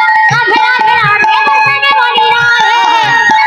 राधे राधे राधे बरसाने वाली राधे। राधे राधे राधे बरसाने वाली राधे। राधे राधे राधे बरसाने वाली राधे। राधे राधे राधे बरसाने वाली राधे। 6 নম্বর এখনো বাকি আছে, আরেকটা হলেই এরই যদি এই 7টাতে কাজ না হয় তাহলে জানবেন আপনার ডিভোর্স অনিবার্য হবে। তাহলে 6 নম্বর হচ্ছে কি না, উপেক্ষা। উপেক্ষা মানে কোনো কথা বলবো না। দেখবেন স্বামী স্ত্রী ঝগড়া হয়েছে, দুজনেই কথা বন্ধ করে দিয়েছে। এবার কথা বন্ধ করে দিয়েছে, 3 দিন হয়ে গেছে, 4 দিন হয়ে গেছে, কেউ কারোর সঙ্গে কথা বলছে না। তখন স্ত্রী দেখবেন ছেলেকে, হ্যাঁ এদিকে আয়, তোর বাবাকে বল খেয়ে নিতে বল। 4 দিন ধরে কিছু খাইনি, অসুস্থ হলে আমাকেই দেখতে হবে। এই তখনই জানবেন যে হালকা হচ্ছে আর কি শরীর। তাহলে জানবেন ডিভোর্স হচ্ছে না। ভক্তিমতী মায়েরা, শ্রদ্ধেয় বাবা ঠাকুর রাধারানীর এখন গোবিন্দ চিন্তা করছে যে উপেক্ষা, আমাকে উপেক্ষা করতে হবে। দেখলেন এত কিছু করেও যখন হলো না, ভগবান কুঞ্জ ছেড়ে ধীরে ধীরে বেরিয়ে গেলেন। আর যেই কুঞ্জ ছেড়ে তিনি বেরিয়ে যাবে, মান আর থাকবে না, রাধারানীর মান চলে গেল। তত্ত্বদর্শী মহাজন বলতেন এই হৃদয় কুঞ্জ ছেড়ে, এই দেহটা ছেড়ে যখনই গোবিন্দ চলে যাবে, এই দেহটার আর কোনো মান থাকবে না। তাই রাধারানী বলছে, ওরে মরমিয়া সখী রে, সখী রে অহেরি লগতি প্রেমনা স্বভাব কুটিলা ভবে। আমি ভেবেছিলাম গোবিন্দ একাই আমার, কিন্তু মান করে দেখলাম তা নয়, তা নয়।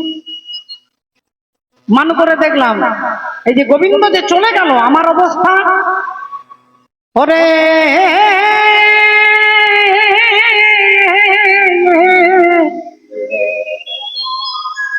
ও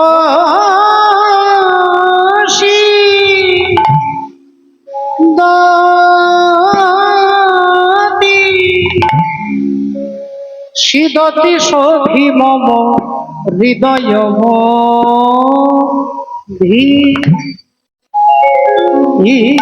ধীর অয়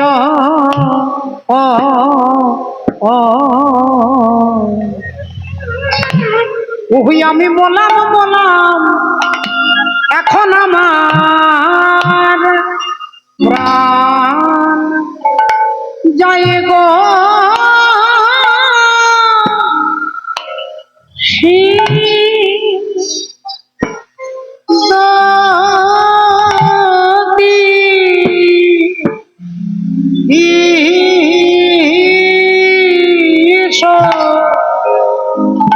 সিদতি সখী মম। আমি তোদের হাতে ধরেছি,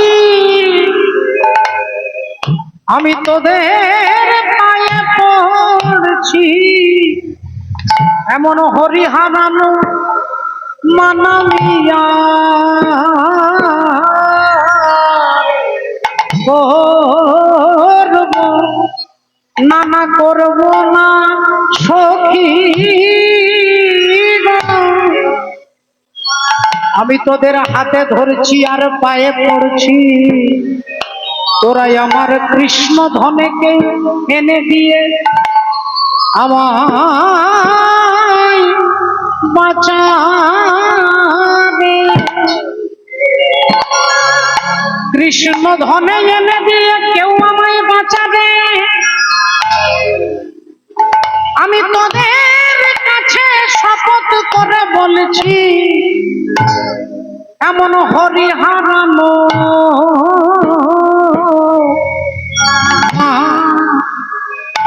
নানা করব না সখী, তোরা আমার বাঁচা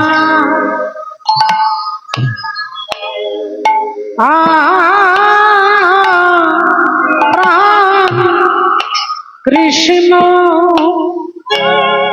প্রাণ সখী, আমি তোদের হাতে ধরেছি, আমায় বাঁচা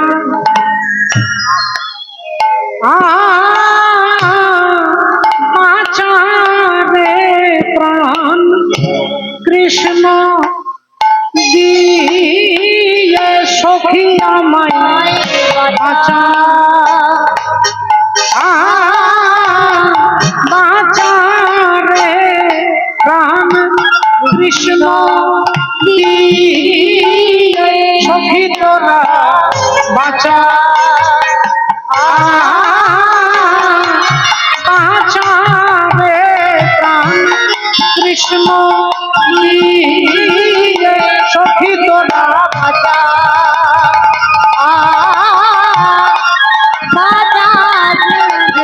কৃষ্ণ দিয়ে সখী তোরা বাঁচা বাঁচা রে প্রাণ কৃষ্ণ দিয়ে সখী তোরা বাঁচা বাঁচা রে প্রাণ কৃষ্ণ দিয়ে সখী তোরা বাঁচা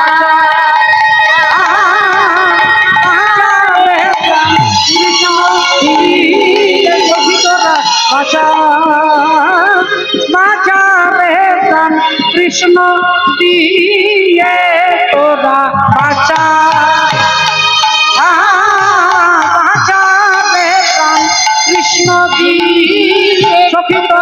বাঁচা বাঁচা রে প্রাণ কৃষ্ণ সখী তোরা বাঁচা বাঁচা রে প্রাণ কৃষ্ণ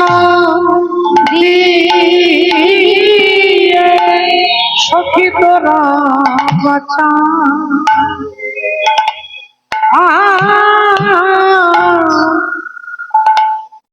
সিদতি সধি মম হৃদয় মধিরং যদ ভজ মিহ নহি কৌকিল বীরম। হরি বল, রাধে রাধে। এবার তুই কাঁদলে হবে। তোকে তখন কতবার বলেছিলাম, আমি বলি পানে পানে পানে পানে পানে পানে পানে পানে পানে পানে পানে পানে। একটা কথা যদি তিনবার বলি তাহলে জানবি তার গুরুত্ব আছে। পানে পানে পানে পানে পানে পানে। তোকে বোঝাতে চেয়েছিলাম যে হে রাধে, একবার গোবিন্দের পানের চেয়ে টাকা। একটা পানে মানে তোকে বলেছিলাম যে টাকা, একটা পানে মানে তোর চরণের তলায় গোবিন্দ বসে আছে, তুই তোর পাটা সরা, পানে। আর একটা পানে মানে হরি বলে গোবিন্দের নয়ন পানে তোকে তাকাতে বলেছি। তো তখন তুই আমাদের কথা শুনলি না। যদ ভজ মিহ নহি গোকুল বীরং না কর নয়মপি সুবিধুপদেশং সুবিধুপদেশং মাধব চাটুপ তলমুটিলেশং মাধব চাটুপ তলমুটি। বলি কত ভাবে সেধে গেল, কত ভাবে সেধে গেল, কত ভাবে সেধে গেল। একবার ফিরে চাইলি না ভাই কত ভাবে, ওগো একবার ফিরে চাইলি না রাই, কত ভাবে সেধে গেল। মাধব চাটুপ তলমুটিলেশং।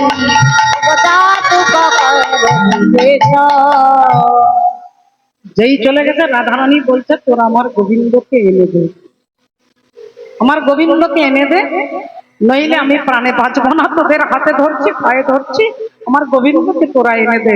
বলে ঠিক আছে ঠিক আছে ঠিক আছে, কাঁদিস না।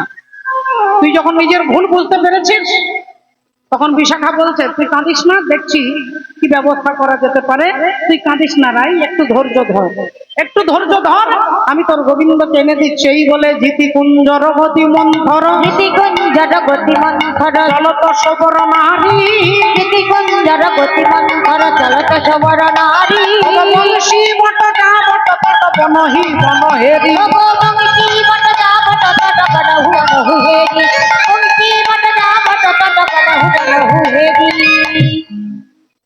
এদিকেও নেই এদিকেও নেই, গেল কোথায়? মদন কুণ্ড শ্যাম কুণ্ড মদন কুণ্ড শ্যাম কুণ্ড রাধা কুণ্ড তীরে, ওগো মদন কুণ্ড শ্যাম কুণ্ড রাধা কুণ্ড তীরে। সব জায়গা দেখছি গোবিন্দকে পাচ্ছি না, কোথায় গেছে? যাকে শ্রীদাম সুদাম মধুমঙ্গল দেখত বল ধীরে, ইদম সুন্দর মধুমঙ্গল দেখত বল বীরে, ইদম সুন্দর মধুমঙ্গল দেখত বল বীরে। শ্রীদাম সুদাম সবাই আছে, একটা জায়গা দেখা হয়নি। যমুনা কুলে নিপহি মূলে লৌটাতা বনমারি, ওগো চন্দ্রশেখর ধুলি ধূসর কহয়ে প্যারি প্যারি। ধুলাই গড়াগড়ি দিয়ে রাধা নাম লিখছে আর গড়াগড়ি দিয়ে কাঁদছে। বিশাখাকে বলেছে রাধারানী দেখিস আমার মানের যেন মান থাকে, তোকে সেটা লক্ষ্য রাখতে হবে, তোকে সেই কথাটা লক্ষ্য রাখতে হবে, আমার মান যেন থাকে। আর আমার গোবিন্দের সঙ্গে যাতে আমার মিলন হয় তার ব্যবস্থা তোকে করতে হবে। হরি বল, রাধে রাধে। আমার মানের মান থাকে আর আমার প্রেস্টিজ যাতে থেকে যায়, সোজা কথা। ভক্তমন্ডলী, ভক্তিমতী মায়েরা, এখন আপনারা জানেন যে জগতে নারীর মান তোরা মান আর না মান, এ জগতে নারীর মান তোরা মান আর না মান।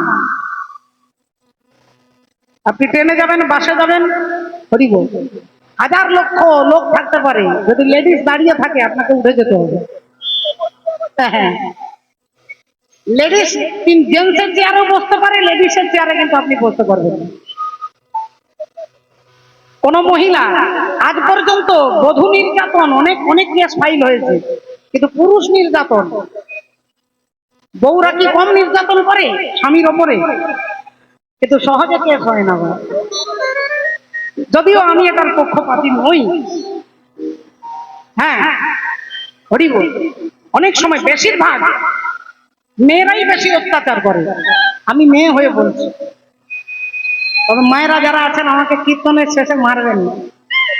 আমি আমি আমি নিজে থেকে আমি আমার চোখের সামনে অনেক দেখেছি, তো ভীষণ ডেঞ্জারেস মহিলা বেশিরভাগ, কারণ তারা সব জায়গায় ছাড় পেয়ে যাচ্ছে, অহংকারটা বেড়ে যাচ্ছে। এখন তো আবার রাধে রাধে লক্ষ্মীর ভান্ডার, বুঝতেই পারছেন, নিজেকে হাই স্কুলের মাস্টারের থেকেও বেশি কিছু মনে করছে। হ্যাঁ, অন্নপূর্ণা ভান্ডার, হরি বল মাগো। এবার কবে আপনাদের শিবের ভান্ডার হবে ওই অপেক্ষায় আছে। হরি বল। তা শিবের ভান্ডার মনে হয় হবে না, কারণ বাবা ভোলেনাথ তো তিনি সর্বত্যাগী। হ্যাঁ, নারায়ণ, হ্যাঁ বার্ধক্য, হ্যাঁ বুঝতে পারছি, কিন্তু বার্ধক্য তো মেয়েরাও হয়, ছেলেরাই তো শুধু বুড়ো হয় না, একটাই পাবে। হ্যাঁ সেটা জাননি, হরি বল। আপনি বাবা অন্যদিকে ঘুরিয়ে দিচ্ছেন।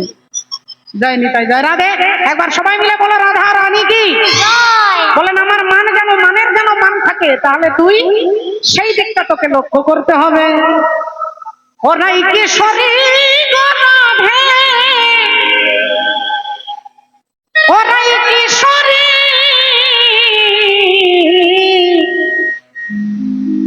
ওগো নারীর এত মান ভালো নয়, ওরাই কিশোরী। নারীরা তো মন ভালো নয়, ওরাই কিশোরী। আর নারীরা তো মন ভালো নয়, ওরাই কিশোরী। বলি যার মানে মান, যার মানে মান, তোমরা করো তার অপমান। মানে নির্মাণ করলি মানিনি, ওরা কিশোরী। ওগো নারীর এত মান ভালো নয়, ওরাই কিশোরী। ওগো নারীরা তো মন ভালো নয়, ওরাই কিশোরী। ভক্তমন্ডলী, ভক্তিমতী মায়েরা, ওমা কি কথা বলতে দেখুন। একজন ভদ্রলোক ছিল, তার নাম ছিল দানচন্দ্র। আর দানচন্দ্র জীবনে 1 টাকা কোনোদিন দান করেনি, কোনোদিন কোনো সাধুগুরু ভক্ত বৈষ্ণবকে কখনো সেবা দেননি, কখনো কোনো ধর্মীয় মন্দিরে গিয়ে কোনো দান করেনি। অথচ তার বাবা মা নাম রেখেছে দানচন্দ্র। সেই দানচন্দ্রের স্ত্রী রেগে গিয়ে বলছে, দেখবেন বউ যা বলবে তাকে তা শুনতে হবে, নইলে কুরুক্ষেত্র হবে। বললেন, হ্যাঁ গো ও স্বামী, 75 বছর বয়স হয়ে গেছে, তার জীবনে কখনো গঙ্গা স্নান করনি, এত সামনে গঙ্গা একটু ডুব দিয়ে আসতে পারো না? আর দানচন্দ্র গঙ্গায় যায় না, কারণ গঙ্গার ঘাটে গেলে ওখানে ব্রাহ্মণ থাকে, গঙ্গা পুজো করাবে, আচমন করাবে, দক্ষিণা দিতে হবে। এই দক্ষিণা দেওয়ার ভয়ে সে জীবনে গঙ্গায় স্নান করেনি। এখন স্ত্রী যখন বারবার বলতে, বললো ঠিক আছে কাল সকালে চলে যাব। স্ত্রী বললো 2-3 কিলোমিটার দূরে তুমি টোটো ভাড়া করে যাও, বলে যেতে 10, আসতে 10-20 টাকা খরচা হবে, আমি হেঁটে হেঁটে যাবো। হেঁটে ভোরবেলায় পৌঁছে গেছে গঙ্গার ঘাটে। এমন একটা ঘাটে স্নান করবো যে ঘাটে কোনো ব্রাহ্মণ থাকবে না, আর খুঁজে পেয়েছে যে ঘাটে মোড়া পড়াই যায়। মোড়া পড়ানোর ঘাটে গিয়ে 2টো ডুব দিয়েছে, ভাবছে 3 নাম্বার ডুব দিয়ে 1 টাকাও খরচা হবে না, আমি বেঁচে গেছি, ঘর চলে যাব। এই 3 নাম্বার ডুব দিয়ে যাই উঠছে, এদিকে ভগবান অন্তর্যামী হরি তিনি ব্রাহ্মণ সেজে এসে হাত পা পেতে, যজমান কি জয় হোক। রামচন্দ্র বললেন, কে আপনি? ভগবান বলছে, আমি ব্রাহ্মণ, এখানে মাঝে মাঝে আসি, এই ঘাটে মাঝে মাঝে আসি। অনেক ভদ্রলোক থাকে, কেউ আমাকে 1 বছরের খাবারের টাকা দেন, কেউ আমাকে 6 মাসের খাবারের টাকা দেন, তা আপনি আমাকে কত দেবেন বলুন? দানচন্দ্র বলছে, তুমি কি ভেবেছো 6 মাসের খাবারের টাকা দেবো? ভগবান বললে 3 মাসের দেন। দানচন্দ্র বলছে 3 মাস তো দূরের কথা, 1 মাসের দেবো না। ভগবান বললেন 15 দিনের দেন। দানচন্দ্র বলছে 15 দিন তো দূরের কথা, 1 সপ্তাহের দেবো না। ভগবান বললেন তাহলে 1 দিনের দেন। দানচন্দ্র বলছে 1 দিন তো দূরের কথা, 1 বেলার খাবারের টাকা দেবো না। তা ভগবান বলল কিছু একটা দেন। দানচন্দ্র বললেন ঠিক আছে, আপনি যখন চাইছেন 1 টাকা আপনাকে দেবো। তা ভগবান বলল ঠিক আছে, আমি আমার ঠাকুর দাদার জন্মে এরকম কৃপণ দেখিনি, তা 1 টাকাও যদি আদায় করতে পারি তা 1 টাকাই দেন। দানচন্দ্র বলছে আমি স্নান করতে এসেছি, টাকা নিয়ে আসিনি, 1 টাকা ধার থাকবে। 10 কিলোমিটার দূরে আমার বাড়ি, তুমি যদি কখনো আমার বাড়ি যেতে পারো ঠিকানা বলে দিচ্ছি, 1 টাকা দিয়ে দেবো। বলে দিয়ে মনে মনে ভাবছে এত দূর রাস্তায় 1 টাকার জন্য কেউ কি হাঁটবে, আমার 1 টাকা বেঁধে গেছে। দানচন্দ্র বাড়ি চলে এসেছে। ঠিক তার পরের দিন সকালবেলায় ভগবান গিয়ে তার অ্যাড্রেস ধরে দরজায় ঠক ঠক করছে। দানচন্দ্র তার স্ত্রীকে বলছে দেখতো কে এসেছে, দেখতো। গিন্নি এসে দরজা খুলেছে। কে আপনি? ভগবান বললেন আমি আমি ব্রাহ্মণ, আপনার স্বামী আমার যজমান, যান আপনার স্বামীকে গিয়ে বলুন কালকের 1 টাকাটা শোধ করে দিতে। গিন্নি রেগে রেগে স্বামীর কাছে দাঁড়িয়েছে, এই যে ঘাটের বড় স্বামী, বলি তুমি 1 টাকাও দিতে পারো না, তা তুই কি করে জানলি 1 টাকা পাবে? বললাম এই ব্রাহ্মণ চলে এসেছে। রামচন্দ্র বলছে আমি আমার বাবার জন্মে এরকম ব্রাহ্মণ দেখিনি, 1 টাকার জন্য 10 কিলোমিটার হেঁটে এসেছে, আবার 10 কিলোমিটার যাবে। তা যা ওনাকে গিয়ে বলে দে আমার শরীর খারাপ, যা আজকে হবে না, যা গিয়ে বলে দে। গিন্নি এসে সামনে বেরিয়ে বলছে কিছু মনে করবেন না, এক্ষুনি স্বামীর ব্লাড প্রেশার বেড়ে গেছে। ভগবান বললেন তুমি পাতায় চললে আমি শিরাই চলবো। তা ঠিক আছে, শরীর থাকলে তো খারাপ হবেই মা, আপনার স্বামীর হঠাৎ করে শরীর খারাপ, তা জান আপনার স্বামীকে গিয়ে বলুন যতদিন উনি ভালো না থাকবে আপনার ঘরেই থাকবো।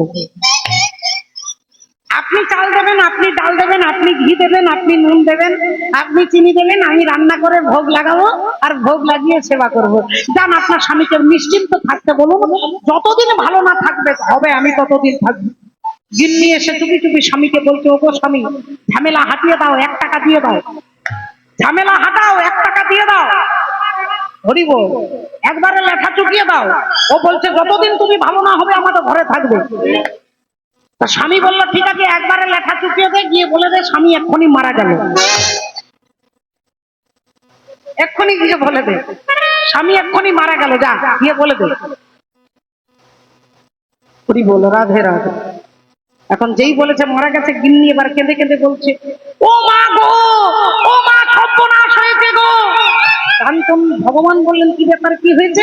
একবারে কেঁদে কেঁদে কেঁদে কেঁদে বলছে আমার স্বামী এক্ষুনি দানচন্দ্র হার্ট ফেল করে মারা গেছে। ভগবান বলে ও মা গো, ঠাকুর দাদার জন্মে এরকম কৃপণ দেখিনি। তা ভগবানও বলছে আমি ছাড়বো না, ঠিক আছে আপনার স্বামী মারা গেছে, গোটা পাড়ার লোককে ডেকে দিয়েছেন ভগবান। পাড়ার লোক জানে কিরকম কৃপণ, দড়ি কলসি বাঁশ টাঁশ নিয়ে বিছানা রেডি হয়ে গেছে। এবার গিন্নি বলছে দেখো ভালো যদি চাও 1 টাকা ওকে দিয়ে দাও। স্বামী বলছে 1 টাকা দেবো মানে রামদেব বাবাজির কাছে টিভিতে আমি ব্যায়াম দেখেছি, নিঃশ্বাস বন্ধ করে থাকবো কিন্তু আমি 1 টাকা দেবো না। এবার দম বন্ধ করে আছে, পাড়ার লোক সব বডিটাকে তুলছে, বাঁশের তলায় যেই তুলেছে স্ত্রী আর থাকতে পারছে না, এবার চিৎকার করছে ওগো আমার স্বামী মরেনি গো। এবার যে মারা গেছে যে বাড়িতে দেখবেন সেই বাড়ির লোকজন বলে না তুমি ওঠো বাবা, তুমি মরনি বাবা, তুমি ওঠো, তুমি ওঠো, তুমি কথা বলো। এখন গিন্নিও বলছে আমার স্বামী মরেনি, আর পাড়ার দিদিরা তখন পিঠে হাত বোলাচ্ছে, কাঁদিস নি দিদি, স্বামী কি আর সারা জীবন থাকে, কাঁদিস নি। তার পিঠে হাত বোলাচ্ছে, আর সে সত্যি বলছে আমার স্বামী মরেনি। বডিটাকে কাঁধে করে নিয়ে যাচ্ছে, ভগবান ভাবছে শ্মশান পর্যন্ত যাই যদি 1 টাকা বার করতে পারে। ভগবানও শ্মশানে যাচ্ছে। এখন বলো হরি হরি বল বলতে বলতে শ্মশানে এসে চিতা রেডি হয়ে গেছে, এবার বডিটাকে তুলেও দিয়েছে, এবার মাচিসটা জ্বালাবে। ভগবান ভাবছে 1 টাকার জন্য এত বড় কৃপণ, বেটা পুড়ে মরবে তবু 1 টাকা দেবে না। ভগবান তখন তাড়াহুড়ো করে ছুটে এসে কানের কাছে বলছে রামচন্দ্র, আমি বৈকুণ্ঠেশ্বর হরি, বলো তুমি আমার কাছে কি চাও। আমি বৈকুণ্ঠেশ্বর হরি, তুমি আমার কাছে বলো কি চাও। রামচন্দ্র কানে কানে বলছে কালকে যে 1 টাকাটা পেতে ওটা কোনো রকমে ছেড়ে দাও। হরি বলে রাধে রাধে। দেখে যেন রামচন্দ্র নামটা দিলে কি হবে, জীবনে 1 টাকা দেয়নি। তা রাধারানীকে বলছে তুই করুণাময়ী, তুই যদি করুণা না করলি তোকে জগতে করুণা কে বলবে, তুই করুণাময়ী। এখন গোবিন্দ চিন্তা করছে রাধে রাধে, রাধারানীর নাম লিখছে, বিশাখাকে দেখতে পেয়ে বলছে মনে হয় আমাকে নিতে এসেছে, আমাকে নিতে এসেছে। সঙ্গে সঙ্গে গোবিন্দ ধুলা ঝেড়ে উঠছে। বিশাখা বলছে তোমাকে নিতে আসিনি, আমি তোমায় নিতে আসি নাই। তোমায় নিতে আসি নাই, ওগো ধুলা ঝেড়ে উঠছো কেন? তোমায় নিতে আসি নাই, ধুলা ঝেড়ে উঠতে কি চান? তোমায় নিতে আসি নাই, ধুলা ঝেড়ে বসতে কি চান? তোমায় নিতে আসি নাই। গোবিন্দ বলছে বিশাখা তুমি আমার রাধারানীর সঙ্গে আমাকে মিলন করিয়ে দাও। বিশাখা বলছে শোনো গোবিন্দ, 6 নম্বর পদ্ধতি তুমি অবলম্বন করেছো, 7 নম্বর পদ্ধতি বলে দিচ্ছি। সেটা হচ্ছে কি উপেক্ষা। হরি বল করেছো, 6টা করেছো। এবার তোমাকে হঠাৎ করে এমন একটা কথা বলতে হবে যাতে রাধারানীর মান এক কথায় ভেঙে যাবে। তো বললো ঠিক আছে, যার নাম হচ্ছে রসান্তর, রসের অন্ত। হঠাৎ করে এমন একটা রস তৈরি করবে যাতে রাধারানী মান ধরে রাখতে না পারে। এখন গোবিন্দ ফিরে এসেছে, সখীগণ বলছে রাধে ওই দেখ তোর গোবিন্দ ফিরে এসেছে। গোবিন্দের সঙ্গে রাধারানীকে যেই দেখেছে আবার রাধারানীর অন্যদিকে উল্টো দিকে মুখ ঘুরিয়ে বসে আছে। গোবিন্দ একটু দূরে বসে বারবার হাতটা দেখছে, বারবার হাতটাকে দেখছে, আর একবার করে হাতটা নামাচ্ছে, আবার হাতটা দেখছে, আবার হাতটা নামাচ্ছে। রাই করল জব গাঢ় হিমান, রাই করল যাব গাঢ় মাধব, রাই করল যাব গাঢ় মাধব। অবিদূরে বৈঠল নাগর কান, অবদূরে বৈঠল নাগর কান, অবদূরে বৈঠল নাগর কান, অবদূরে বৈঠল নাগর কান। একটু দূরে বসে বারবার হাতটার দিকে তাকাচ্ছে, আর বারবার তাকাচ্ছে, আর মন একবার মুখ শুকনো করে নিয়েছে। নিজ কর তল দেখি অবনত মাথ, নিজ কর অব দেখি অবনত মাথ, নিজ কর অব দেখি অবনত মাথ। ললিতা সম্বন্ধী অহত কিছু বাত, ললিতা সম্বন্ধী অহত কিছু বাত, ললিতা সম্বন্ধী অহত কিছু বাত। রাধারানীকে শুনিয়ে শুনিয়ে গোবিন্দ বলছে ললিতাকে লক্ষ্য করি যে আমি আর বেশি দিন বাঁচবো না। আমার হাতের রেখা একজন জ্যোতিষী দেখেছে, দেখে বলেছে আমি আর বেশি দিন বাঁচবো না আর কি। তা তোমাদের রাধারানী তো আমার সঙ্গে কথা বললো না, এত পদ্ধতি অবলম্বন করলাম, কথা বললো না, ঠিক আছে। ভেবেছিলাম আর তো বেশি দিন থাকবো না, তার রাগ ঝগড়া ঝাঁটি রেখে লাভ নেই, তাই এসেছিলাম। যাক, জ্যোতিষী বলেছে আমি আর বেশি দিন বাঁচবো না, যেই এই কথাটা শুনেছে দেখুন একটা আলাদা রস, রসান্তর 7 নম্বর পদ্ধতি। যেই এই রসটা সৃষ্টি করেছে, বলছে আমি আর বাঁচবো না, সঙ্গে সঙ্গে রাধারানীর কানে কথাটা গেছে। রাধারানী ছুটে এসেছে, আর ছুটে এসে গোবিন্দের হাতটা ধরেছে। দেখি দেখি দেখি দেখি তোমাকে কোন জ্যোতিষী বলেছে, কোন জ্যোতিষী বলেছে যে তুমি আর বেশি দিন বাঁচবে না। লাখ বিক্ষয়ব জিয়বি কান, লাখ বিক্ষয়াদি তিনক বাত, ওগো লাখ বিক্ষয়ব জিয়বি কান, লাখ বিক্ষয়াদি তিনক বাত। 1 লক্ষ বছর তুমি থাকবে। কে বলেছে? কোন জ্যোতিষী বলেছে তাকে ধরে নিয়ে এসো। গোবিন্দ তোমার বলেছে যে তোমার পরমায়ু মাত্র 2 দিন 4, আমি তোমাকে বলছি মধু পরমায়ু তোমার দিনুদান, মধু পরমায়ু তোমার বিনোদান, মধু পরমায়ু তোমার বিনোদান। আমার পরমায়ু আমি তোমাকে দিলাম। এই বলে গোবিন্দকে বুকে জড়িয়ে ধরলেন রাধারানী। ভাঙল টুটল মনোমঞ্জন ভঙ্গল ভোর, আর এ রাধা মোহন দাসের সুখের নাই ও সুখে নাহি ও। যেই দুর্জয়মান ভেঙে গেল, রাধা গোবিন্দ দুজন দুজনকে জড়িয়ে ধরলেন। সখীগণ সবাই উলুধ্বনি হরিধ্বনি করছে। দহে ভিন্ন শৈরে অগণি তুই নূতন নব প্রেম, দোল সইরে নতুন নতুন নব প্রেম, দোল সইরে নতুন নতুন দরিদ্র রইল যেন ঘট ভরা হে রতহিরে নতুন নতুন নবতে দোল দোল তহিরে নতুন নতুন নবতে আর বৃন্দাবনে রাধা গোবিন্দের